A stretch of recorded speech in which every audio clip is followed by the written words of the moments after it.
If you're enjoying this Med Prep to Go Step 1 podcast, you can now get the content along with the content of the Crush Step 1 podcast ad-free in one bundle. Just go to medprep2go.com and find our new subscription podcast called Med Prep to Go Step 1 Bundle. Every who down in Who Newville liked the holidays a ton, but where to get great prices on gifts, they had no idea. None. They searched and they searched for great gifts under $25. Gifts for spouses and friends and even their toddlers. When suddenly one who shouted, Walmart has what you want, knowing they have Lego, Tree Hut, and low prices to flaunt. So they enjoy the holiday season as Who's often do. Cheering and shouting, Walmart has incredible gifts. Who knew? Find gifts they'll love under $25 at Walmart. Oh, Hilton stay, your beds are soft and cozy. No lumpy couch, no stiff futon, no shower line at crack of dawn. Oh, Hilton stay, a holiday you're saving. When you want holiday comfort you can count on, it matters where you stay. This season, enjoy spacious, comfortable rooms and friendly service when you book with Hilton instead. Hilton for the stay. Hey, this is Bill Simmons from the Bill Simmons Podcast, here to tell you that Michelob Ultra, the official beer partner of the NBA, is bringing NBA fans closer than ever this season with chances to win great prizes, including courtside tickets. Enter now at michelobultra.com/courtside. Michelob Ultra Courtside 25 to 26. No purchase necessary. Open to U.S. residents 21 plus. Begins on October 1st, 2025 and ends on June 30th, 2026. Multiple entry periods. See official rules at michelobultra.com/courtside for free entry deadlines, prizes, and details.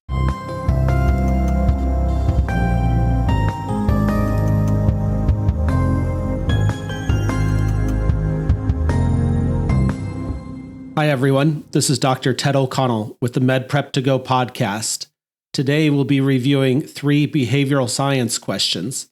Just a reminder that you can find these questions as well as many more on our website at medprep2go.com. If you have feedback or you'd like to get involved contributing to this free online and audio question bank, please contact us through our website, or you can reach out to me directly at ted.medprep2go@gmail.com. If you like what we're doing, please subscribe, give us a review, and tell your friends about this project. And you can learn more about me and my books and other projects at tedxoconnell.com. All right, let's get started with our first question. A 69-year-old woman is transported to the emergency department by emergency medical services after a fall in a nursing home facility. She is accompanied by several family members who report a history of severe Alzheimer's dementia. She has had several recent falls, which required emergency department visits, and a near-fatal bout of pneumonia 2 months ago, which required a prolonged hospitalization. During the most recent inpatient stay, her son, who is her healthcare power of attorney, signed documents for a do not resuscitate, or DNR, and a do not intubate order in the event of a cardiac or respiratory arrest. On physical examination, she is noted to be obtunded and then goes into cardiac arrest. She has no palpable pulses, and her respirations are irregular. Her daughter and grandson asked the medical staff to begin cardiopulmonary resuscitation, or CPR. Which of the following is the most appropriate action by the medical staff? A. Consult the critical care team to begin cardiopulmonary resuscitation. B. Consult the hospital ethics committee for recommendations. C. Do not pursue intubation or resuscitation efforts. D. Intubate the patient and begin chest compressions and mechanical ventilation. E. Obtain a court order to intubate and resuscitate the patient. The correct answer is C. Do not pursue intubation or resuscitation efforts. During the patient's previous stay in the hospital, do not intubate and do not resuscitate orders were placed by the son, who is the patient's healthcare power of attorney. In this case, the patient's son acts as the healthcare proxy because the patient not only has severe Alzheimer's dementia, but is also unresponsive and is thus lacking decision-making ability. In this case, healthcare power of attorney has already been determined legally, and ventilation and cardiopulmonary resuscitation have been declined due to the patient's progressively worsening health status. A court order would not change the decision-making and would not be obtained quickly enough to intervene in this situation.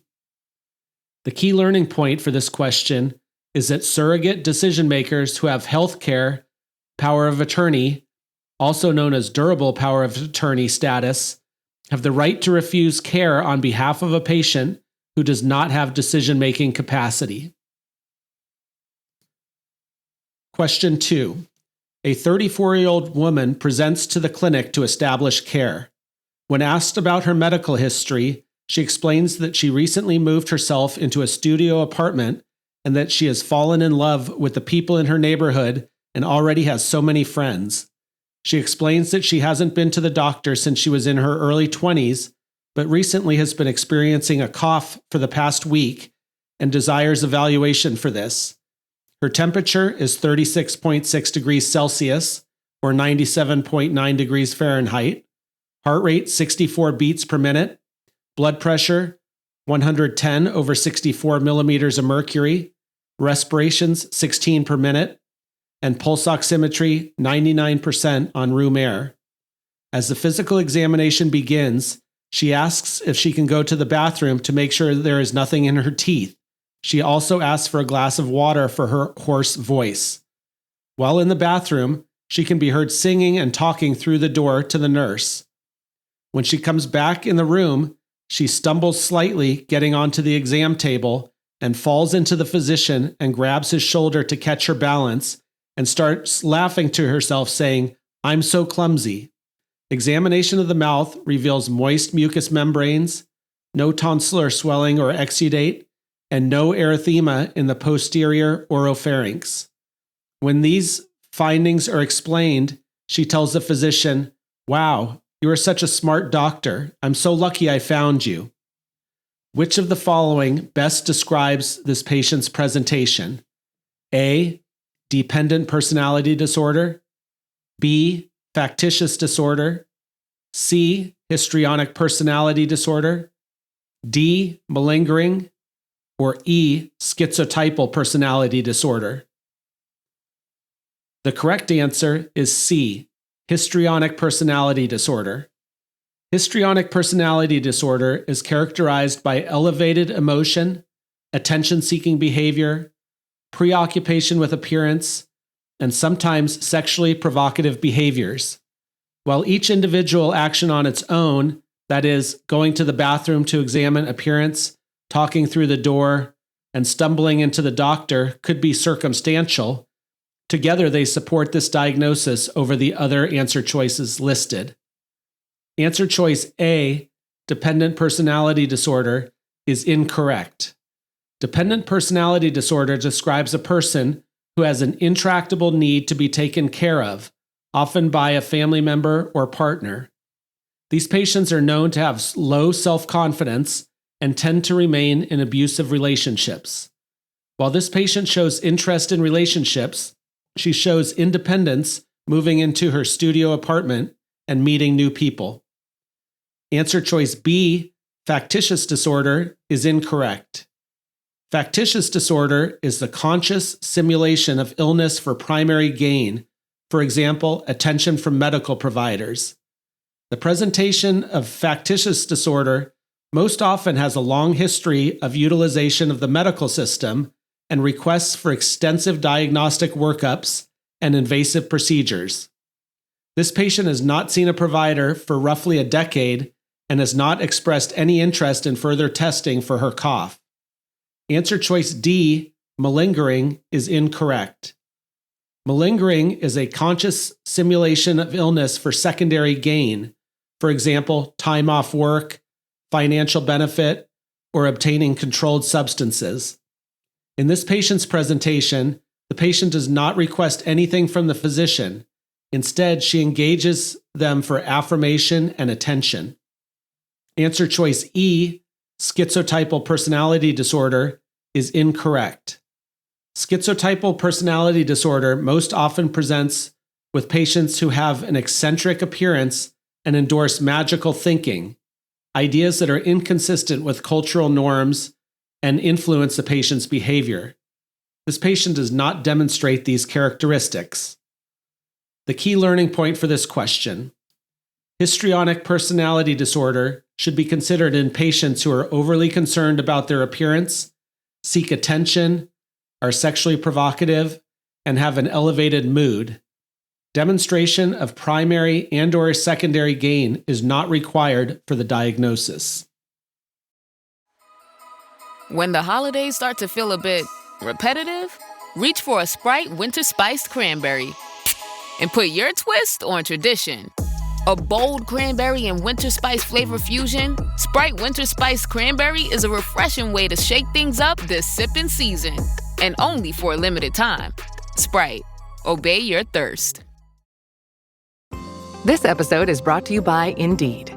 You're ready to move your business forward, but first, you need to find the right team. Start your search with Indeed-sponsored jobs. It can help you reach qualified candidates fast, ensuring your listing is the first one they see.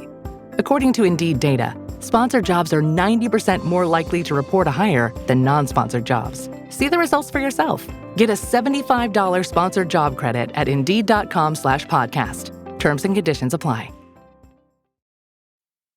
And the third and final question for this episode. A 21-year-old man presents to the clinic because he has been hearing voices in his head for the past 3 months. He reports that the voices have been telling him that he is ugly and worthless, causing him to quit his job and isolate himself in his room. He also reports that over the past 3 months, the television has started to send him cryptic messages that the world's major cities will collapse soon due to a natural disaster. When asked more about this natural disaster, the patient switches conversation from the natural disaster to dogs, cats, his mother's cooking, and the nice red car he would like to buy. He has no significant past medical history, takes no medications, and denies any illicit drug use. Which of the following is the patient's most likely diagnosis? A, brief psychotic disorder. B, delusional disorder. C, schizoaffective disorder. D, schizophrenia.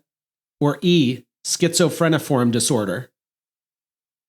The correct answer is E, schizophreniform disorder. Schizophreniform disorder, which has the same diagnostic criteria as schizophrenia but with symptoms present for only 1 to 6 months. For this diagnosis to be made, the patient needs to have 2 or more of the 5 following criteria: delusions, hallucinations, disorganized speech, disorganized or catatonic behavior, and negative symptoms. At least one of the symptoms needs to be the characteristic symptom of the disorder: delusions, hallucinations, or disorganized speech. Functioning at work, interpersonal relations, or self-care are impaired for a significant portion of the time since the onset of the disturbance. From the vignette, the patient appears to be having auditory hallucinations, delusions of reference, tangential speech, which is a form of disorganized speech, and impairments in social and occupational functioning. Answer choice A, brief psychotic disorder, is incorrect. Brief psychotic disorder is characterized by schizophrenic symptoms that last less than 1 month. Brief psychotic disorder can commonly be brought on by stress. Answer choice B, delusional disorder, is incorrect. Delusional disorder is a fixed, false belief that lasts for more than 1 month, but which does not interfere with social and occupational functioning. Given that the patient in the vignette has quit his job and has isolated himself in his room, his symptoms are affecting his social and occupational functioning. Answer choice C, schizoaffective disorder, is incorrect. Schizoaffective disorder can be thought of as schizophrenia with a major mood disorder, such as major depressive or bipolar disorder. Answer choice D, schizophrenia, is incorrect. Schizophrenia has the same diagnostic criteria as schizophreniform disorder, but the symptoms have been present for more than 6 months, and there is an absence of another diagnosis that would better account for the presentation. The key learning point of this question: schizophreniform disorder is defined as having all of the criteria for schizophrenia, but the total duration of the disorder is 1 to 6 months. 2 or more of the characteristic symptoms are present: delusions, hallucinations, disorganized speech, grossly disorganized or catatonic behavior, and negative symptoms such as alogia, avolition, or affective flattening. Functioning at work, interpersonal relations, or self-care are impaired for a significant portion of the time since the onset of the disturbance. That's it for this episode of the podcast, but don't forget that you can find these questions and many more on our website, medprep2go.com, as well as other questions in our other podcast episodes.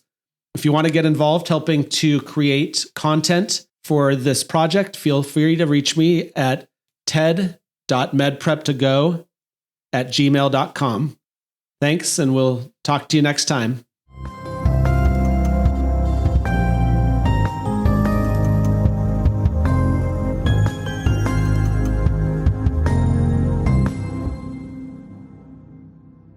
So you want to start a business.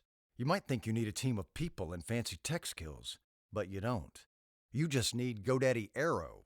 I'm Walton Goggins, and as an actor, I'm an expert in looking like I know what I'm doing. GoDaddy Aero uses AI to create everything you need to grow a business. It'll make you a unique logo. It'll create a custom website. It'll write social posts for you and even set you up with a social media calendar. Get started at GoDaddy.com/Aero. That's GoDaddy.com/AIRO.